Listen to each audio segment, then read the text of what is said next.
Jó capítulo 4, vamos estar lendo todo o capítulo. E peço também aos irmãos atenção para a leitura da palavra do Senhor. Diz assim: Então respondeu Elifaz, o temanita, e disse: Se intentar alguém falar-te, enfardar-te-ás? Quem todavia poderá conter as palavras? Eis que tens ensinado a muitos, e tem fortalecido mãos fracas. As tuas palavras têm sustentado aos que tropeçavam, e os joelhos vacilantes tens fortificado. Mas agora, em chegando a tua vez, tu te enfadas, sendo tu atingido, te perturbas. Porventura, não é o teu temor de Deus aquilo em que confias, e a tua esperança a retidão dos teus caminhos? Lembra-te, acaso já pereceu algum inocente? E onde foram os retos destruídos? Segundo eu tenho visto, os que lavram a iniquidade e semeiam o mal, isso mesmo eles cegam. Com o hálito de Deus perecem, e com o assopro da sua ira se consomem. Cessa o bramido do leão e a voz do leão feroz, e os dentes dos leãozinhos se quebram. Perece o leão, porque não há presa, e os filhos da leoa andam dispersos. Uma palavra se me disse em segredo, e os meus ouvidos perceberam um sussurro dela. Entre pensamentos de visões noturnas, quando o profundo sono cai sobre os homens, sobrevieram-me o espanto e o tremor, e todos os meus ossos estremeceram. Então, um espírito passou por diante de mim, fez-me arrepiar os cabelos do meu corpo. Parou ele, mas não lhe discerni a aparência. Um vulto estava diante dos meus olhos, houve um silêncio e ouvi uma voz. Seria porventura um mortal justo diante de Deus?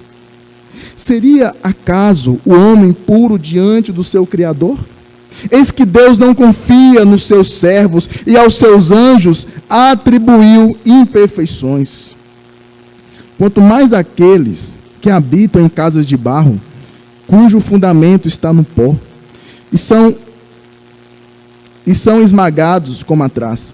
Nascem de manhã e à tarde são destruídos. Perecem para sempre, sem que isso se faça caso. E se lhes corta o fio da vida, morrem e não atingem a sabedoria. Ó Deus, rogamos o teu entendimento acerca da tua palavra e também a graça do Senhor, para que mais uma vez teu Espírito me capacite para expor tua palavra com fidelidade, e também a tua igreja, Deus, para que possa compreendê-la. O Senhor roga a ti no nome de Jesus. Amém. Queridos, essa mensagem é um retorno à série que eu propus à igreja sobre "E quando o dia mau chegar?". E essa série ela está baseada no livro de João, e já tive a oportunidade de expor aqui para os irmãos o capítulo 1 deste livro, o capítulo 2, que fala acerca do teste de Jó. E ali no capítulo 1, nós vemos Jó antes do dia mau, e vemos que Jó, antes do dia mau, ele era um homem feliz, com sua família, cheio de bens, de riqueza. Mas depois que o dia mau chega na vida de Jó, ele perde os seus bens, ele perde os seus filhos, perde também a sua saúde. E isso nós estamos vendo agora Jó durante o dia mau. Essa série tem três partes: Jó antes do dia mau, Jó durante o dia mau, depois iremos ver Jó depois do dia mau. E quando nós lemos o livro de Jó, fica muito evidente que Jó ele está passando por uma provação, ele está sendo provado por Deus. E o motivo dessa provação de Jó é exatamente aquilo que acontece no céu, onde Deus tem ali uma conversa com Satanás. E Deus diz a Satanás: você viu o meu servo Jó? Ele é um homem íntegro, ele é um homem fiel, ele é um homem justo. Não há ninguém na terra como Jó. Fosse na minha região, ou cabra retado, ou cabra bom, é esse Jó. E Satanás olha para Deus e fala: eu não sei se esse Jó é tão íntegro assim. Eu acho, Deus, que esse Jó só te serve dessa forma porque o Senhor abençoa ele. Aí dessa forma fica fácil, uma vida cheia de bens, de riqueza, com seus filhos. Então Jó, o que resta para ele é servir ao Senhor. Isso é muito fácil. Então Deus, para mostrar que o argumento de Satanás era inválido, e para provar que as suas palavras, o seu testemunho acerca de Jó era verdadeiro, permite então que Jó passe por essa provação. E que prova, né, irmãos? E então, essa provação é Deus mostrando para Satanás e também para nós que o testemunho de Deus acerca deste homem foi fiel. E também para mostrar para Satanás que o seu argumento era totalmente inválido, não tinha base, não tinha nenhuma fundação. E assim aconteceu. E percebemos, irmãos, aqui que Jó, ele já passou por 2 testes e foi aprovado. O primeiro teste foi quando Jó, ele perdeu todos os seus bens e a sua família. E quando Jó, ele perde os seus bens e a sua família, o que é que Jó diz? No versículo 21 do capítulo 1. Não saí do ventre da minha mãe e não voltarei. O Senhor Deus, o Senhor deu, o Senhor tomou. Bendito seja o nome do Senhor. Depois Jó, ele passa também pelo segundo teste, quando ele perde toda a sua saúde. E novamente, Jó, na resposta que ele dá à sua mulher, demonstra a sua fidelidade a Deus. Pois quando a mulher de Jó diz a ele: olha, amaldiçoa o seu Deus e morre. O que adianta ser fiel a Deus e passar por todas essas tribulações? E Jó responde: mulher, por que nós não receberemos também o mal, se Deus já nos enviou tanto bem, tantas bênçãos? Que eu estou parafraseando o versículo. Se nós já recebemos tantas bênçãos de Deus, por que nós também não vamos receber o mal? Interessante que Jó atribui toda a sua situação não a Satanás, porque ele sabe que quem controla a sua vida não é o diabo, é Deus. E por crer nesse Deus soberano, então ele diz: o Senhor deu, o Senhor tomou, bendito seja o nome do Senhor. E ele diz também que ele estava recebendo o mal de Deus. Agora nós passamos para o terceiro teste, que é exatamente os diálogos. Agora Deus está provando Jó, provando a sua integridade por meio dos diálogos. E por que Deus prova Jó dessa forma, irmãos? É porque, meus queridos, os diálogos revelam o nosso coração. Se vocês querem me conhecer, come comigo 1 quilo de sal. Aí os irmãos vão me conhecer de verdade. Se eu também quiser conhecer algum irmão, eu tenho que comer 1 quilo de sal com vocês. Porque em nossos diálogos, em nossas conversas, o nosso coração vai sendo revelado. Porque aqui na igreja é muito fácil manter as palavras, manter as aparências, mas quando no dia a dia, através dos diálogos no trabalho, pelo WhatsApp, no Instagram, seja qual for a rede social, ali também nós revelamos os nossos corações. E esses diálogos, eles, como nós percebemos, eles foram organizados em 4 ciclos. O primeiro ciclo é do capítulo 4 até o capítulo 14. O segundo ciclo é do capítulo 15 até o capítulo 21. Depois nós temos tipo uma pausa, um interlúdio, onde entra as falas de Eliú, do capítulo 33 até o 37, e então o último ciclo desse diálogo é quando Deus fala com Jó, do capítulo 38 até o capítulo 42, versículo 5. E o fato que chama a atenção nesses ciclos é que eles são introduzidos por Elifaz. E quem é este homem? Elifaz, pelo que indica aqui os diálogos, este é um homem, dentre os amigos de Jó, o mais experiente, o mais capaz. E se observarmos bem esses argumentos, esses diálogos, os outros amigos de Jó, Bildade e Zofar, eles constroem os seus argumentos de acordo com a tese de Elifaz. Eles apenas replicam aquilo que Elifaz começa nos ciclos dos diálogos. Então, a partir do capítulo 4 até o versículo 14, nós iremos perceber Bildade e Zofar repetindo as mesmas coisas que Elifaz disse no capítulo 4. Então, isso mostra que ele era ali o mais entendido, o mais experiente, e porque todos seguem Elifaz na mesma direção. E algumas considerações, queridos, nós devemos fazer antes de examinarmos aqui o texto. Primeiro é que, Wesley, Jó foi aprovado nesses diálogos? A resposta é sim. Quando nós vamos lá para o capítulo 42, se você quiser me acompanhar, o capítulo 42 de Jó, o versículos 7 e 8, vai dizer o seguinte: tendo o Senhor falado estas palavras a Jó, o Senhor disse também a Elifaz, o temanita, aquele o mais experiente: a minha ira se acendeu contra ti e contra os teus dois amigos, porque não dissestes de mim o que era reto, como o meu servo Jó. Tomai 7 novilhas, 7 carneiros, e ide ao meu servo Jó, e oferecei holocaustos por vós.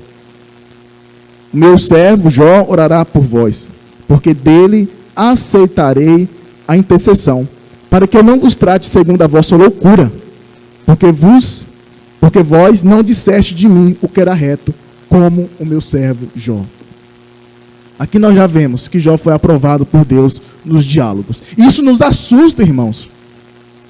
Porque quando nós vemos as palavras de Jó, quando vemos Jó amaldiçoando o seu nascimento, nós pensamos que Jó que é o louco da história. E Deus fala de forma alguma.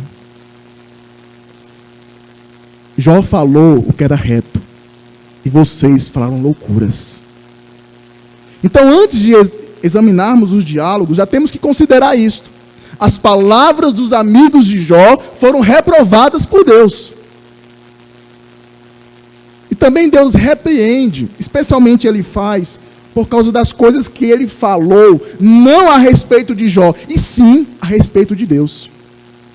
Deus está dizendo a Elifaz: o que você falou acerca de mim, o que os seus amigos falaram acerca de mim, foi loucura. E também, queridos, por mais que as falas de Elifaz e dos seus amigos são tão contundentes e tão difíceis de argumentar contra, seus argumentos não devem ser aceitos, porque o Senhor os reprovou.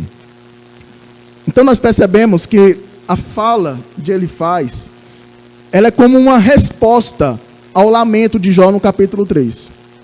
Eles ficaram um tempo em silêncio, e agora eles estão dando uma resposta ao lamento de Jó, às palavras de Jó, desejando que Jó se arrependesse, que Jó contesse a sua ira, para que ele também não venha pecar contra Deus. Então nessa noite, meus irmãos, eu quero ver com os queridos, meditar nesse texto de acordo com o seguinte tema: as 3 inquirições de Elifaz a Jó. Os 3 questionamentos, ou as 3 perguntas de Elifaz a Jó. E essas inquirições feitas por ele, é uma tentativa de conter a ira, a fúria de Jó, que ele apresentou em seu lamento. E a primeira inquirição que nós temos está aí no versículo de número 5. Versículo de número 5. Diz assim, desculpe, irmãos, versículo 6. Diz assim: porventura, não é o teu temor de Deus a tua esperança? Porventura, não é o teu temor de Deus aquilo em que confias? E a tua esperança, a retidão dos teus caminhos? Então esta é a primeira inquirição que ele faz, diz a Jó. E antes de interrogá-lo, antes de fazer essa primeira pergunta a Jó, ele apresenta algumas atitudes piedosas de Jó para com o próximo. E ele destaca algumas atitudes, alguns comportamentos de Jó. O versículo 2, o versículo 3, vai dizer que Jó, ele ensinava a muitos. Vai dizer também que Jó, ele fortalecia as mãos fracas. Que ele, com as suas palavras, sustentava aqueles que tropeçavam. E que ele também fortalecia os joelhos vacilantes. Agora, se os irmãos perceberem, o versículo 3 com o versículo 4, ele apresenta o que os estudiosos da poesia hebraica chamam de paralelismo hebraico. Ou seja, o paralelismo, ele é uma técnica usada, uma arte literária usada para poder criar efeitos nas frases. Quando você quer dar alguma ênfase, quando uma mãe quer dar uma ordem para o seu filho pelo WhatsApp e ela não pode mandar áudio, como que ela manda essa mensagem? Em caixa alta. Menino, vai lavar a louça. Em caixa alta, 3 interrogações. Desliga essa televisão. Em caixa alta, 3 interrogações. Naquela época não tinha WhatsApp, não tinha como você colocar em negrito ou em itálico. Então, eles usavam essa arte do paralelismo para poder chamar a atenção. E o tipo de paralelismo que temos aqui é o paralelismo sinônimo. Se os irmãos observarem, o versículo 3 e o versículo 4 praticamente repetem a mesma ideia. E a primeira linha do versículo 3 é a mesma ideia, o mesmo pensamento da primeira linha do versículo 4. Observe comigo, por favor. A primeira linha do versículo 3 vai dizer: eis que tens ensinado a muitos. Agora o versículo 4. As tuas palavras têm sustentado aos que tropeçavam. Então observa que Elifaz está dando peso à sua argumentação, dizendo: Jó, você ensinou a muitos. Você era um homem temente a Deus, se desviava do mal. E agora, Jó, você fortalecia aqueles que estavam para cair. Exortavam aquelas pessoas que estavam desanimadas. Quando alguém precisava da sua ajuda, você direcionava os passos dessas pessoas. Agora, veja comigo a segunda linha do versículo 3 e também a segunda linha do versículo 4. E tens fortalecido mãos fracas, e os joelhos vacilantes tens fortificado. Ele está dizendo também para Jó: Jó, quando os fracos necessitavam de apoio, você também oferecia sua mão. Além de ensinar, além de direcionar, você era aquele que pegava na mão do aflito. E por que ele usa este argumento? Para poder dar base à sua inquirição. E é com base nesse testemunho que ele diz a Jó: porventura, não é o teu temor de Deus aquilo que confias e a tua esperança, a retidão dos teus caminhos? Em outras palavras, Jó, agora que chegou a sua vez de sofrer, como é que você perde a paciência com Deus? O seu temor a Deus não te dá confiança? Jó, a sua vida correta não enche você de esperança, porque se você é fiel, se você é temente a Deus, Deus vai agir a seu favor. É isso que ele está dizendo a Jó. O reverendo Daniel Santos, pastor da igreja presbiteriana, ele diz o seguinte ao comentar esse texto: essas palavras de Elifaz, ele está tocando um detalhe muito sensível, e a questão que se levanta aqui é: aquilo que você ensinou a tanta gente não se aplica à sua própria vida? Você ensinou, você curou os necessitados, ajudou as pessoas a enfrentarem as dificuldades com esperança, e agora você age dessa forma, amaldiçoando o seu nascimento? Que homem é você, Jó? Então, ele está dizendo que o temor de Jó é algo irracional, sem valor, temporário, porque só servia quando Deus estava abençoando ele. Mas, irmãos, nós sabemos que isso não se aplica a Jó. Por que, Wesley? Porque a Bíblia está dizendo para nós, lá no capítulo 1, por isso que no início desta série de mensagens, eu falei que o capítulo 1 é muito importante. Porque lá no capítulo 1, Deus está dizendo, Jó, ele é um servo íntegro, fiel, é um homem que se desvia do mal. Então, segundo ele faz, ele está dizendo, você perdeu a fé, Jó. E sabemos que não. Porque é o próprio Deus que dá o testemunho acerca de Jó. E esse sofrimento inimaginável, nós não temos como imaginar o sofrimento de Jó. Não era porque ele pecou contra Deus, não é porque ele perdeu a sua fé em Deus. Foi sim uma provação do Senhor. Mas ele faz, não sabe disso. Nem ele faz, e nem Jó, nem os seus amigos sabem dessa conversa que houve no céu. Apenas nós, leitores, e o narrador. Jó, ele sabe que não pecou. Jó, ele sabe que não errou. Mas ele sabe que alguma coisa estranha está acontecendo. Por isso que essa primeira inquirição de Elifaz não se sustenta. Não se aplica à vida de Jó. Porque Jó, segundo o próprio Deus, é um homem fiel, que confia em Deus. Então, o que ele faz está dizendo acerca de Jó se torna uma loucura. Porque Jó não deixou de crer no Deus vivo, um Deus todo-poderoso. Irmãos, as palavras de Elifaz, elas não se aplicam a Jó, mas elas nos fazem refletir. De como será o nosso comportamento quando o dia mau chegar? Será que nós vamos abandonar a nossa vida com Deus? Será que vamos deixar de acreditar que existe um Deus soberano que cuida de cada aspecto da nossa vida só porque Ele permitiu que o dia mau chegasse até nós? Há uma história que mexe muito com o meu coração. É a história de 2 missionários da Suécia, David e Sylvia Flood.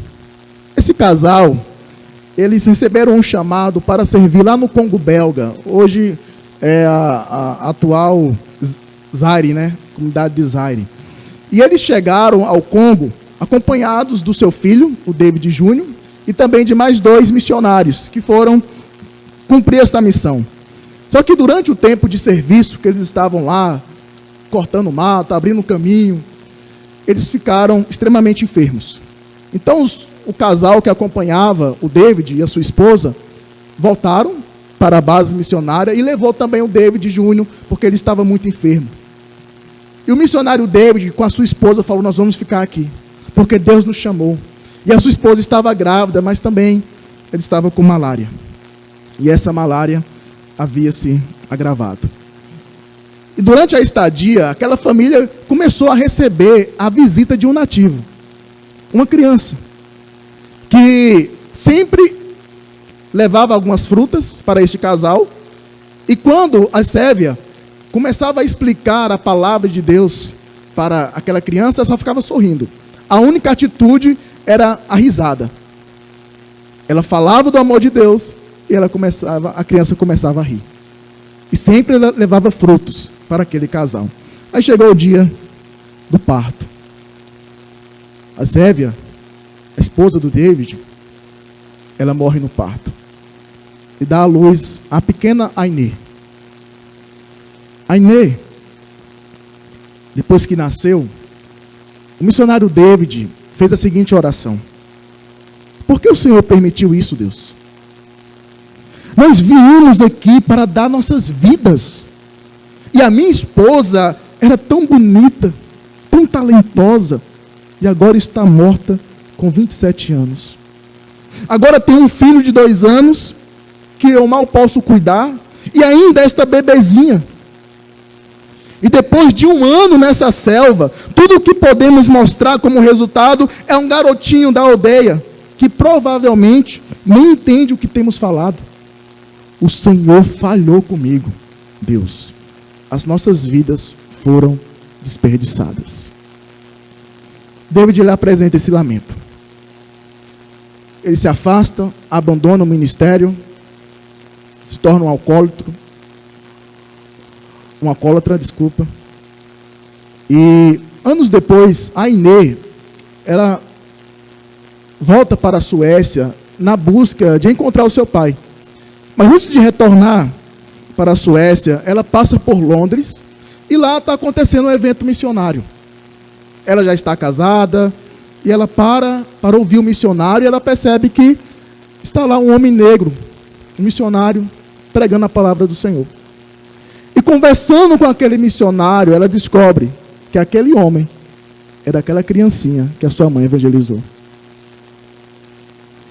E ela também escuta que através da vida daquele homem, através do seu ministério, 110 mil pessoas foram alcançadas por Cristo. Ela corre, empolgada para contar ao seu pai os frutos da missão, que ele pensou que não teve nenhum resultado. Ela encontra o seu pai doente, já cego por causa da bebida. E então, ela fala: pai, aquela criancinha que a mamãe evangelizava, agora é um missionário. E através do trabalho de vocês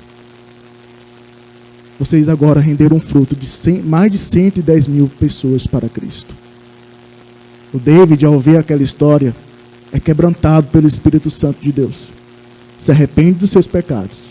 E pouco tempo depois, ele morre. Queridos, o nosso Deus, como eu falei no hino anterior, dessa mensagem, ele age de uma forma misteriosa. O que nós devemos fazer é apenas confiar, porque inquirições como essa podem surgir. Você não crê em Deus? Você perdeu sua fé? Por que você está agindo dessa forma? Assim como aconteceu com Jó. Ele continua com a apresentação do seu argumento, e agora ele faz a segunda inquirição para Jó. Está aí no versículo 7. Ele faz disso. Lembra-te, acaso já pereceu algum inocente? E onde foram os retos destruídos? Queridos, para nós compreender o argumento que ele faz, nós devemos ver a base para o seu diálogo. E a base do seu diálogo, a base da sua argumentação está exatamente na teologia da retribuição. Para Elifaz e também para os seus amigos, Deus, ele agia de acordo com a teologia, a doutrina da retribuição. E essa doutrina pode ser resumida da seguinte forma: Deus está absolutamente no controle. Deus, ele é absolutamente justo e imparcial. Portanto, ele sempre pune a maldade e abençoa a justiça. Portanto, se sofro, devo ter pecado, e estou sendo punido com justiça pelo meu pecado. Este era o pensamento dos amigos de Jó. Eles acreditavam nessa teologia. As pessoas sofrem porque elas pecam. As pessoas passam por dificuldade porque elas estão em pecado. Como nós vemos em muitas igrejas por aí, né? O julgamento. E fulano está vivendo uma prova. Deve estar em pecado. E essa lógica, irmãos, sustenta quase todos os argumentos dos amigos de Jó. A doutrina da retribuição é a base para os seus argumentos. E ele chegou no ponto em que ele queria. Sabe quando o filho quer pedir alguma coisa para o pai e começa a rodear assim: mãe, você está tão bonita hoje. Pai, o senhor está gatão, hein? Rapaz, o senhor cortou o cabelo, pai? O senhor está bonito, o senhor é o maior pai do mundo. Me dá 100 reais. Ele fez dessa forma. Ele começou a dizer: Jó, você era um cabra bom, rapaz. Você ajudava as pessoas, você era isso, você... E o que aconteceu com você, moço? Perdeu sua fé? E agora ele chega no ponto. Ele não mascara o que ele está pensando acerca do sofrimento de Jó. Jó, você está nessa situação Porque você pecou contra Deus. Porque para a cabeça de Elifaz, é impossível um justo sofrer o que Jó estava sofrendo. Era impossível Deus punir alguém como ele estava punindo Jó. Nós sabemos que não foi uma punição, e sim uma provação. Mas para Elifaz e os seus amigos, Deus estava pecando, Jó estava pecando, e Deus estava punindo os seus pecados. O argumento de Elifaz é bonito. É até difícil a gente argumentar contra. Porque qualquer pessoa aqui iria concordar. Algum reto foi destruído? Por acaso, já pereceu algum inocente? Mas, novamente, a sua declaração não é verdadeira. Porque, irmãos, Jó não estava sofrendo por causa de nenhum pecado. Novamente, Jó estava sofrendo porque Deus assim permitiu. Para provar a sua integridade, tanto a Satanás, como também aos homens. Citando aqui novamente o reverendo Daniel Santos, sobre esse versículo ele diz, olha, é natural a gente perguntar, será que Jó não fez alguma coisa? Não é possível, Wesley, esse homem fez alguma coisa que nós não sabemos, para sofrer tanto assim. Será que esse sofrimento de Jó não serviu para alguma coisa? Nós sabemos que os diálogos que Jó teve com Deus serviu para ele dizer, Senhor, te conhecia só de ouvir, mas agora os meus olhos te veem. Mas, irmãos, nós não podemos atribuir o sofrimento de Jó a nenhum pecado que ele cometeu. Não estou dizendo aqui que Jó era um homem perfeito, mas a sua provação não foi causada por nenhum tipo de pecado, e sim porque Deus quis prová-lo. Então, por mais que alguma pessoa pode vir com algum argumento dizendo que Jó era prepotente, que Jó era arrogante, isso não está firmado nas Escrituras, porque o texto diz que Jó era um homem temente a Deus. Não foi apenas o narrador que disse isso, o próprio Deus falou. E nós cremos que o que Deus falou é verdade. E Deus estava mostrando isso para Satanás. Satanás, você está mentindo. O seu argumento não é verdadeiro. Você falou loucura. Porque, irmãos, nós não podemos dizer que Deus age dessa forma. Sim, às vezes nós vemos a doutrina da retribuição acontecendo. Tipo, o ladrão acaba de roubar ali uma moto, e ali no assalto está um policial, ele leva um tiro e morre. Ele está colhendo o que ele plantou. E é interessante que ele faz, até coloca isso aqui no texto. Observe comigo o versículo 8. Segundo eu tenho visto, os que lavram iniquidade e semeiam o mal, isso mesmo eles cegam. Olha, se você colhe o mal, se você planta o mal, você vai colher o mal. Se você planta o pecado, você vai colher a punição.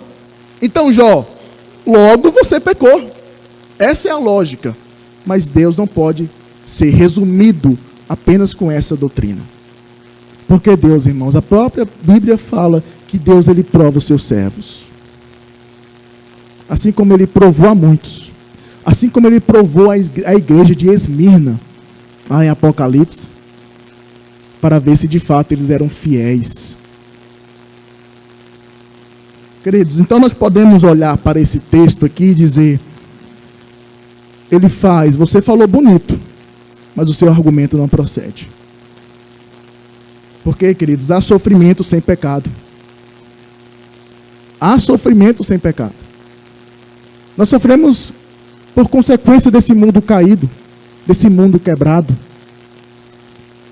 Nós sofremos porque vivemos em um mundo em que os nossos pais quebraram um pacto. Irmãos, e sabe o que sustentou Jó? O seu conhecimento acerca de Deus.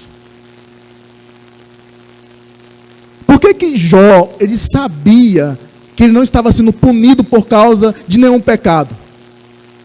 Porque Jó conhecia o seu Deus.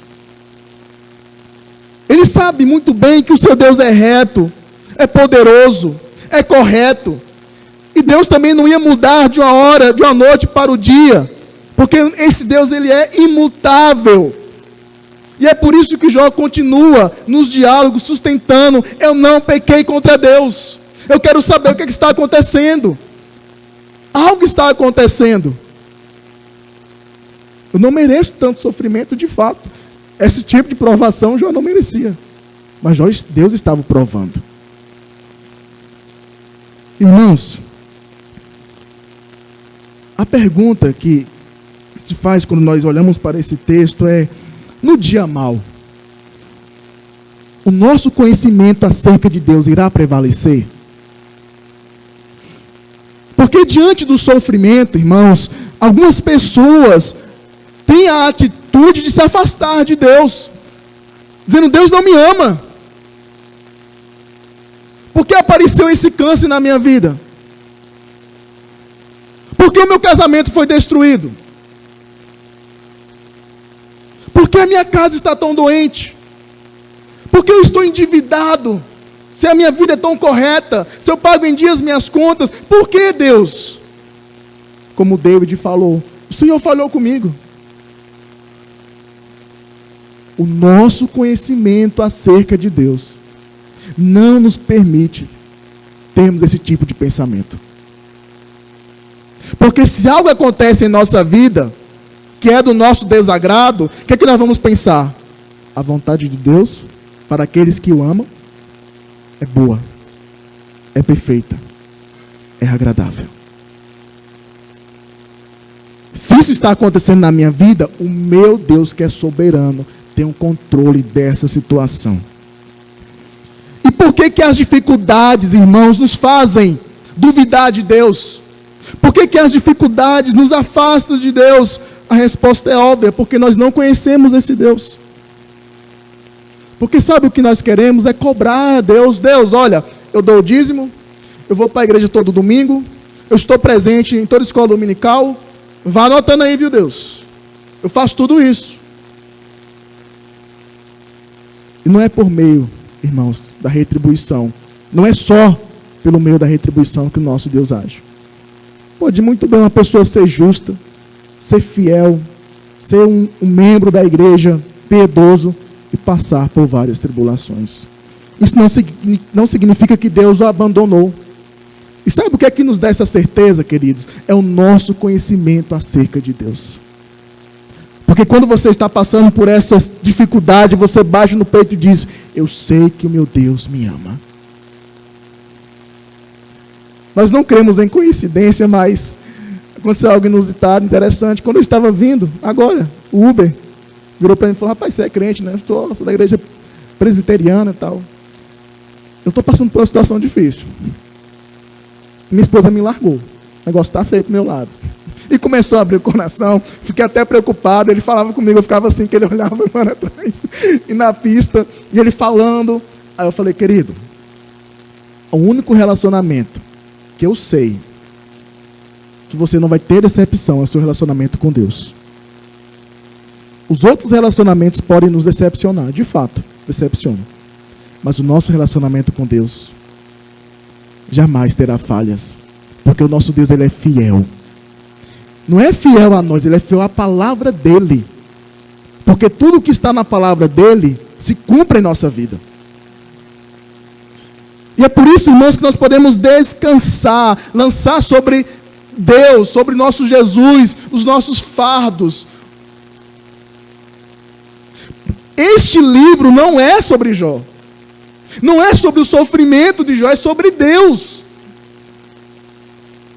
Esse livro está apresentando, está nos revelando algo de Deus que os outros livros não revelam. Que Deus, ele age dessa forma, misteriosa, mas com um propósito, com um fim, a fim de nos aperfeiçoarmos para sermos semelhantes a Cristo.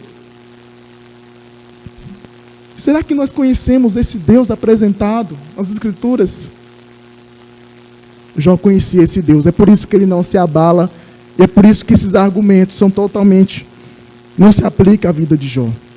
Terceira e última inquisição, queridos, é que, e essa última inquisição, ela vem de uma forma misteriosa. Não está a imagem não, né? Mas ela aparece de uma forma misteriosa, essa inquisição. Porque ele vai contar uma experiência. Até coloquei algo misterioso aí. Porque de fato é. Ele está falando uma experiência para validar o seu argumento. E é interessante a gente observar. Porque a partir do versículo 12, ele vai relatar uma visão que ele teve. Ele vai dizer, olha, uma palavra se me disse em segredo, e os meus ouvidos perceberam o sussurro dela. Nós podemos separar essa experiência de Elifaz em duas partes. A primeira parte, ele descreve a visão, e na segunda parte, ele descreve o que a visão falou para ele, o que esse espírito falou para ele. Ele diz, sobrevieram-me. Então ele começa a relatar a visão, né? Entre pensamentos de visões noturnas, quando o profundo sono cai sobre os homens, sobrevieram-me o espanto e o tremor. Ele ficou espantado. Ele ficou temeroso com a visão que ele teve, ou com a experiência enigmática que ele teve. E todos os meus ossos estremeceram. Foi algo sobrenatural. Então um espírito passou por diante de mim. Que espírito é esse? Ninguém sabe. Fez-me arrepiar os cabelos do meu corpo. Senti um arrepio. Parou ele, mas não lhe discernia a aparência. Um vulto estava diante dos meus olhos. Houve um silêncio e eu ouvi uma voz. Essa foi a experiência de Elifaz. E esse espírito, ele traz uma inquirição. Essa é a terceira inquirição de Elifaz a Jó. Versículo 17. Seria porventura o mortal justo diante de Deus? Seria acaso o homem puro diante do seu Criador? Irmãos, é interessante que quando nós olhamos para esse diálogo, para essa visão de Elifaz, é muito semelhante à visão de um profeta, né? Porque quando um profeta ou qualquer homem das Escrituras que teve uma experiência com Deus, teve uma visão, eles ficaram atemorizados por causa da grandiosidade da sua revelação. E ele conta a sua experiência como se fosse uma revelação divina, mas ele não apresenta nenhum indício de que Deus apareceu para ele. Qual é a diferença da visão que Elifaz teve para as outras visões que os homens de Deus teve a respeito de Deus? É que o próprio Deus se apresenta. Quando Deus aparece lá para Jacó, em Gênesis 28, Deus diz a Jacó, eu sou o Deus de Abraão e de Isaac. Quando Deus aparece também para os outros homens da Bíblia, como Salomão, ele se apresenta a eles. Ou quando os anjos se apresentavam, como apresentou para Daniel, eu vim da parte de Deus. Mas esse espírito, em nenhum momento fala que ele veio da parte de Deus. Em nenhum momento. E agora, irmãos, eu pergunto. Diante dessa inquirição, quem, lá no início do livro, questiona a integridade dos homens? A integridade de Jó? Quem é que coloca em dúvida o caráter de Jó? Quem que vocês acham que estava interessado em questionar se um homem de fato ele é justo diante de Deus? No início nós vemos que foi Satanás que levantou esse questionamento. Será que Jó de fato, será que esse homem mortal de fato, Deus, ele é justo? Ele é um homem íntegro? E aqui depois ele continua na sua descrição, em seu argumento. Observe o que esse espírito diz, e eu creio que aqui ele se entrega. Se nós percebermos, vamos ver que aqui há um argumento que nenhum outro espírito poderia argumentar, mostrar se não fosse Satanás. Olha o que ele diz no versículo 18. Eis que Deus não confia nos seus servos e aos seus anjos atribuiu imperfeições. Qual foi o anjo que o Senhor atribuiu imperfeição? Qual foi o anjo que Deus falou, que Deus expulsou do seu reino, podemos assim dizer? Satanás. Era o único espírito que poderia ter essas informações. Além de Deus, próprio Satanás. Deus atribuiu imperfeições a seus anjos. E aqui, irmãos, eu creio que nesse momento, Satanás está nas entrelinhas desse diálogo, da argumentação onde ele faz. E observa que depois do versículo 18, ele começa a dizer, ainda mais um homem, que foi aí jogado às traças, que vive em casa de barro. Esse homem aí mesmo que não pode ser justo diante de Deus. Mas, queridos,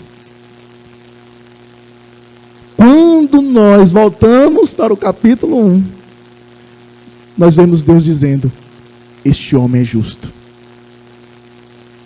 Este homem é íntegro. Então, novamente, esse argumento que ele faz não se aplica a Jó. E a resposta é, pode um mortal ser justo diante de Deus? A resposta é sim. E quem nos diz isso é o próprio Deus. Não é Satanás, não é ninguém, é o próprio Deus que fala, existe sim um homem justo. E esse homem é Jó.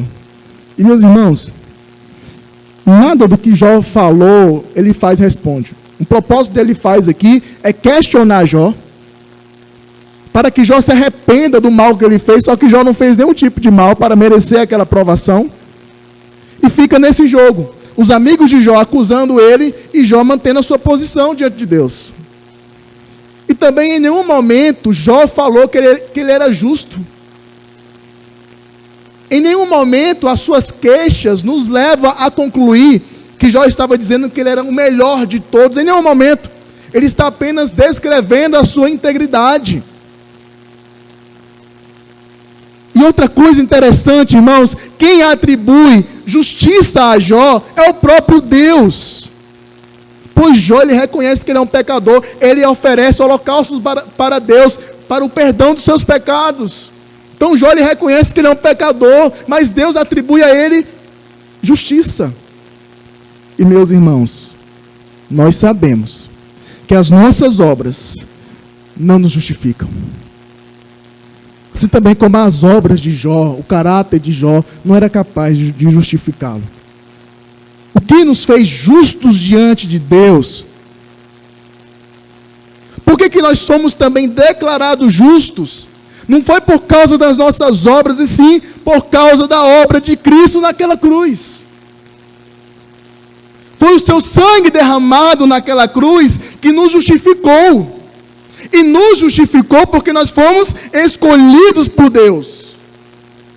E a palavra justificação aqui significa o pleno perdão dos pecados. A nossa adoção como filhos de Deus. A garantia da vida eterna. Irmãos, ser declarado justo não significa que você deixou de ser pecador, pois eu e você ainda pecamos.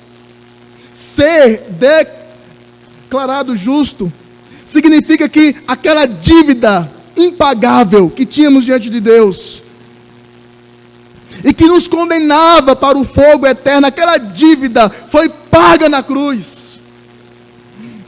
E aquilo que nos condenava agora não nos condena mais, porque aquela condenação foi aplicada na cruz.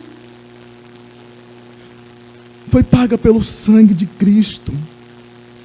E por isso podemos e iremos nos apresentar diante de Deus como justos, que foram justificados pelo sangue do seu Filho. E não importa, irmãos, as acusações. Pode vir Satanás te acusando, como acusou a Jó, através da boca dos seus amigos. Pode vir as pessoas que estão ao nosso redor. Você pode bater no seu peito e dizer, eu sou justo, eu fui justificado. Não pelas minhas obras, mas pelas obras de Cristo, o meu Redentor, o meu Salvador. Porque, irmãos, quando o dia mau chegar, ele vai querer assaltar a nossa fé. Vai querer dizer, você pecou. Você está passando por isso porque você merece. Você vai dizer, não. Os meus pecados foram perdoados. Lógico, às vezes nós sofremos as consequências do pecado, mas a punição Cristo já pagou naquela cruz. Então, diante das inquirições de Elifaz, nós podemos perceber que nenhuma delas podem ser aplicadas a Jó. Ele não perdeu a sua fé, ele não estava sendo castigado por causa de nenhum pecado, e também Deus o declarou justo. Deus o declarou, não foi Jó, Deus o declarou justo. Então, por isso, irmão, diante dessa exposição, quero deixar aqui 3 rápidas aplicações para os irmãos. Primeira aplicação, irmãos, aumente o seu conhecimento acerca de Deus. Conheça mais o seu Deus. A Bíblia nos apresenta um Deus trino. Você sabe o que significa o Deus trino? A Bíblia fala da nossa salvação. Você entende a sua salvação? A Bíblia fala dos atributos de Deus. Você conhece esses atributos? E nós temos o privilégio na nossa igreja de ter momentos de edificação. Nós temos a escola bíblica dominical para cada faixa etária, para crescer no conhecimento de Deus. Nós temos o culto solene, como esse está acontecendo agora, para sermos exortados, lembrados. Nós temos também, na segunda, o culto de oração. Nós temos na quarta-feira um culto de estudo. Nós temos um pastor disponível para as nossas inquirições. Aumente o seu conhecimento acerca de Deus, pois é isso que vai sustentar você durante o dia mau. Também, irmãos, vigie os seus lábios. Cuidado com o que você fala. Não permita que nenhuma da sua palavra seja usada por Satanás para atingir o seu próximo. Vigie os seus lábios. Lá em Tiago fala que a nossa língua é um órgão pequeno, mas que pode incendiar uma casa. Então, cuidado com o que você fala.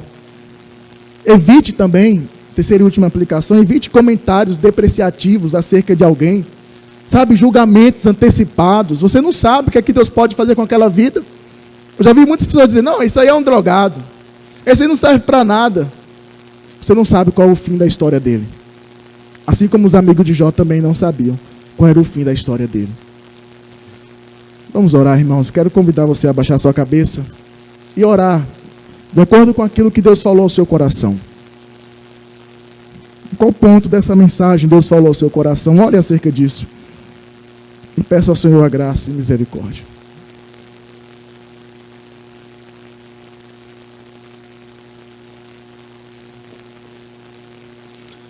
Deus Santo, Deus Poderoso.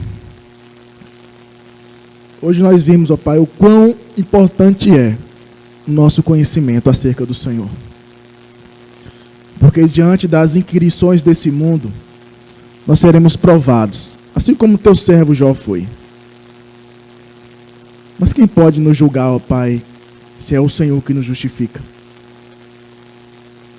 Quem pode nos separar do amor de Deus, se Ele mesmo entregou o seu próprio Filho por amor a nós naquela cruz? E é nesse conhecimento verdadeiro da Tua Palavra que nós, ó Deus, repousamos e confiamos no Senhor. O que nós pedimos, ó Pai, aumenta a nossa fé. E pedimos também, ó Deus, tenha misericórdia de nós durante as provações. Tenha misericórdia de nós, ó Deus. Nos fortaleça. Venha nos animar. Se algum irmão aqui nessa noite está passando por alguma provação, que o Senhor, Deus, venha trazer consolo. Que o Senhor venha mostrar para esse servo que o Senhor está próximo, do lado dele, ajudando ele a passar por esse momento tão difícil, mas que o Senhor está no controle. Assim damos graças a Ti pela Sua palavra, em nome de Jesus.